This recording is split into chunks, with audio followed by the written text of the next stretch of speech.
Nutrition. Nutrition means होता है कि जो भी हम फूड लेते हैं, जो भी न्यूट्रिएंट्स लेते हैं, means obtaining and utilising nutrients.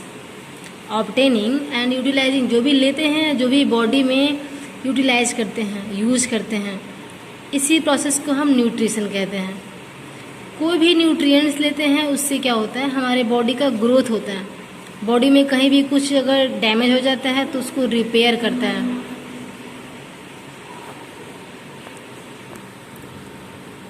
उसको रिपेयर करता है एंड बॉडी के सारे फंक्शन को मेंटेन करता है, जिससे हम क्या हो सके, सरवाइव कर सकें। ठीक है। ऐसे अगर हम ग्रीन प्लांट्स की बात करें तो green plants manufacture their food from simple और inorganic molecules, whereas animals produce it from plants और फ्रॉम अदर एनिमल्स। जो प्लांट्स होते हैं, जो ग्रीन प्लांट्स होते हैं, वो अपना फूड खुद से बनाते हैं। किस फॉर्म में बनाते हैं, तो इनऑर्गेनिक मॉलिक्यूल्स के फॉर्म में बनाते हैं। और जो एनिमल्स होते हैं वो अपने अपने फूड के लिए कहीं ना कहीं प्लांट्स पे या अदर एनिमल्स पे डिपेंड होते हैं। तो अगर हमको न्यूट्रिशन को डिफाइन करना हो तो यहाँ पे देखिए, ऑब्टेनिंग एंड यूटिलाइजिंग न्यूट्रिएंट्स, जो भी हम फूड को लेते हैं और अपने बॉडी में यूज करते हैं उस फूड को, उसी प्रोसेस को हम न्यूट्रिशन कहते हैं। यहाँ पे देख रहे हैं रिस्पायरेशन। तो रिस्पायरेशन मीन्स क्या होता है, रिस्पायरेशन का मतलब क्या है, श्वसन। कोई भी लिविंग ऑर्गेनिज्म जो होता है उसको ऑक्सीजन की काफ़ी आवश्यकता होती है ऑक्सीडेशन के लिए। जो भी फूड लेता है, ऐसे मान लीजिए फूड ले रहे हैं, फूड को ब्रेक कर रहा है, फूड को हमारे बॉडी में मतलब न्यूट्रिएंट्स के फॉर्म में ट्रांसफ़र कर रहा है, इन सारे प्रोसेस को करने के लिए एनर्जी की काफ़ी आवश्यकता पड़ती है।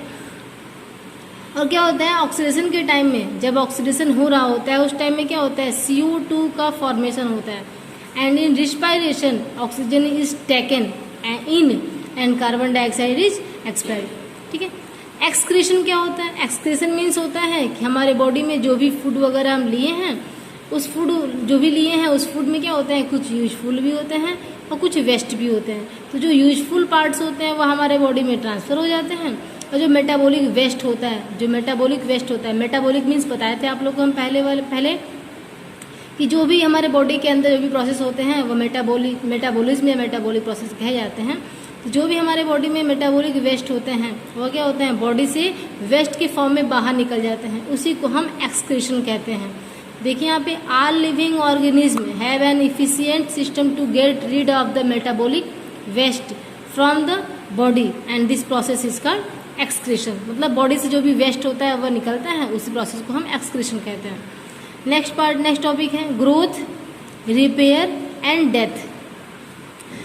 हमको अच्छे से पता है कि किसी भी लिविंग ऑर्गेनिज्म का एक लिमिट ग्रोथ होता है। All living organism and all cell exhibit certain degree of growth. ऐसा नहीं कि वह अनलिमिटेड ग्रोथ करता रहता है, वह एक टाइम के बाद उसका ग्रोथ स्टॉप हो जाता है, because it do not have a capability for cell division या ग्रोथ। ठीक है। They also have the ability to repair और replace worn out cell and cell organelles. ठीक है। Death is inevitable phenomenon for every living beings.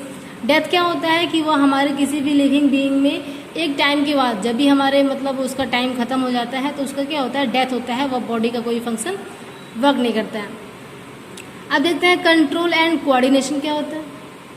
Control and coordination, हमारे body में जो भी ऑर्गन्स होते हैं वह एक दूसरे से कहीं ना कहीं इंटैक्ट होते हैं, वह अटैच होते हैं, और एक दूसरे से अटैच होने के बाद ही वो अच्छे से हमारे बॉडी में वर्क कर पाते हैं। अगर बॉडी में कोई भी सिस्टम थोड़ा सा डैमेज होता है या इम्बैलेंस होता है तो हमारे बॉडी में कहीं ना कहीं किसी ना किसी पार्ट पे इफेक्ट पड़ता है। तो कंट्रोल एंड कोऑर्डिनेशन इसके बाद सेकेंड चैप्टर पढ़ना है पूरा एक्सप्लेन करके। ठीक है।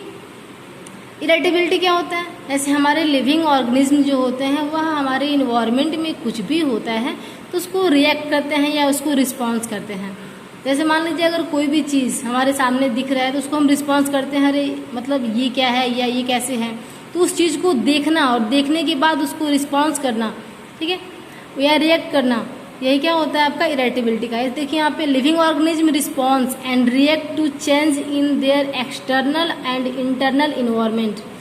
एक्सटर्नल इन्वायरमेंट में सिर्फ कह सकते हैं कि जैसे मान लीजिए बहुत ही धूप होना, हम धूप में बाहर निकल रहे हैं हम धूप से बचने की कोशिश करते हैं, तो कहीं ना कहीं हम सन, जो भी धूप है, हैवी लाइट है, सनलाइट है, उसको हम रिस्पॉन्स कर रहे हैं और उससे बच रहे हैं। तो वही क्या है, एक्सटर्नल इन्वायरमेंट को रिस्पॉन्स करना कहा जाता है।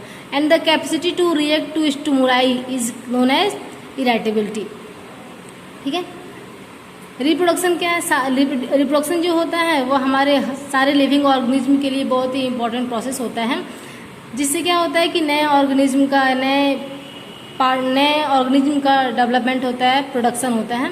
Our living being have the inherent tendency to produce young ones of their kinds for the continuation of their race. मतलब हमारे लिविंग ऑर्गेनिज्म में रिप्रोडक्शन जो है बहुत ही इंपॉर्टेंट प्रोसेस होता है किसी भी नए ऑर्गेनिज्म को प्रोड्यूस करने के लिए। हाँ, अब देखते हैं हम लोग न्यूट्रिशन, पोषण जिसे कहते हैं हिंदी में। न्यूट्रिशन सारे लिविंग ऑर्गेनिज्म के लिए बहुत ही इंपॉर्टेंट प्रोसेस है। ठीक है, न्यूट्रिशन क्या होता है, nutrition is the process by which living being obtain food. Nutrition में क्या होता है, कोई भी लिविंग बीइंग जो होता है वो फूड को लेता है एंड और सिंथेसिस इट्स फॉर ग्रोथ। ऐसे मान लीजिए हम फूड को ले रहे हैं, तो फूड को जो ले रहे हैं उससे हमें जो भी एनर्जी मिलता है, जो भी न्यूट्रिशन मिलता है, वो हमारे बॉडी के अलग अलग पार्ट्स में जाते हैं और उससे क्या होता है, हमारे बॉडी का ग्रोथ होता है। बॉडी में कहीं कुछ डैमेज हो गया तो वह रिपेयर होता है, बॉडी में कोई सी भी फंक्शन को मेंटेन करने का काम करता है। And reproduction and for meeting the energy needs. तो इन सारे प्रोसेस को करने के लिए हमको एनर्जी की काफ़ी आवश्यकता पड़ती है। उसी में क्या होता है कि हम न्यूट्रिशन से या किसी भी फूड से हमको, किसी भी न्यूट्रिएंट से हमको एनर्जी मिलती है, उसी के द्वारा ये सारे वर्क, सारे फंक्शन होते रहते हैं। ठीक है, व्हाट इज फूड? तो food is a source of all organic and inorganic element found in living organism.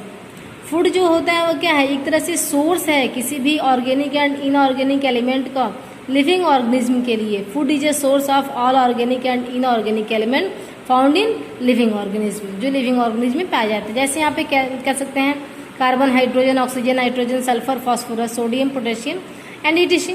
This element occur in food in the form of organic and inorganic compound. ये सारे elements क्या हैं, organic और inorganic compound के form में पाए जाते हैं। This are called nutrients. इसी को कहते हैं हम लोग nutrients. Nutrients can be defined as a chemical substance present in the food. Nutrients को अगर हम डिफाइन करें तो क्या है, केमिकल सबस्टांस होता है जो फूड में पाया जाता है।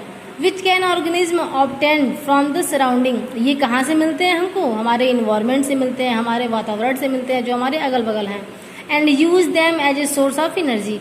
और उसको हम किस फॉर्म में यूज करते हैं, क्यों यूज करते हैं, तो सोर्स, एनर्जी ऑफ सोर्स, ठीक है ना, सोर्स ऑफ एनर्जी के फॉर्म में उसको यूज करते हैं। और या for the biosynthesis of food constituent like enzyme, nucleic acid और फैट। इन सब के फॉर्म में हम जो भी हमारे एलिमेंट्स होते हैं हमारे सराउंडिंग, उसको हम यूज करते हैं। अब फूड का महत्व क्या है, फूड को हम कहीं ना कहीं क्या करते हैं, food as a source of energy.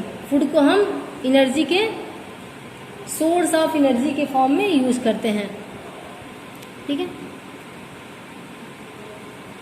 Formative function of food. जैसे कोई भी न्यूट्रिएंट होता है तो nutrient are use synthesizing new protoplasm, replacing worn out component of cell and increasing the number and size of cell. ठीक है, formative function of food, मतलब जो फॉर्मेटिव फंक्शन होता है फूड का यही होता है कि जो भी सेल वगैरह है उसको क्या करे, उसका सेल नंबर इंक्रीज करे, उसका सेल साइज इंक्रीज करे। ठीक है, regulative function of food, enzyme, vitamin, hormones control various metabolic reaction and activity, help in the maintaining good health and provide resistance against various disease. इससे क्या होता है कि हमारे बॉडी में सारे जो विटामिन, एंजाइम, हार्मोन्स होते हैं उनके कह सकते हैं कि उनके जो भी अमाउंट होता है उसको, या मतलब हमारे अच्छे स्वास्थ्य के लिए उनके अमाउंट को मेंटेन किए रहता है, जिससे हमारा मेटाबॉलिक एक्टिविटी अच्छे से होता रहे और हम बीमारियों से लड़ सके, बीमारी के अगेंस्ट क्या कर सके, हम फाइट कर सके। ठीक है, अब देखते हैं अगर हम mode of nutrition in organism.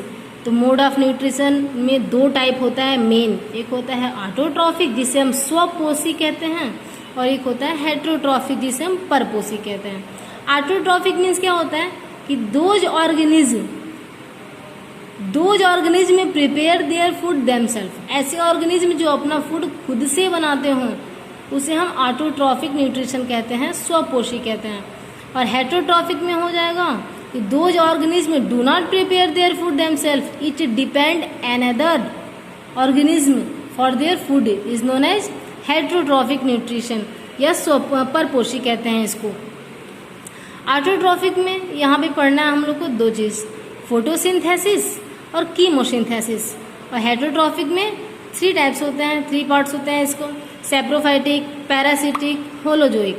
Parasitic में 2 है, पैरासाइट एंड एंडोपैरासाइट। और होलोजोइक में आपके 4 हैं, herbivorous, carnivores, omnivores and carrion feeder.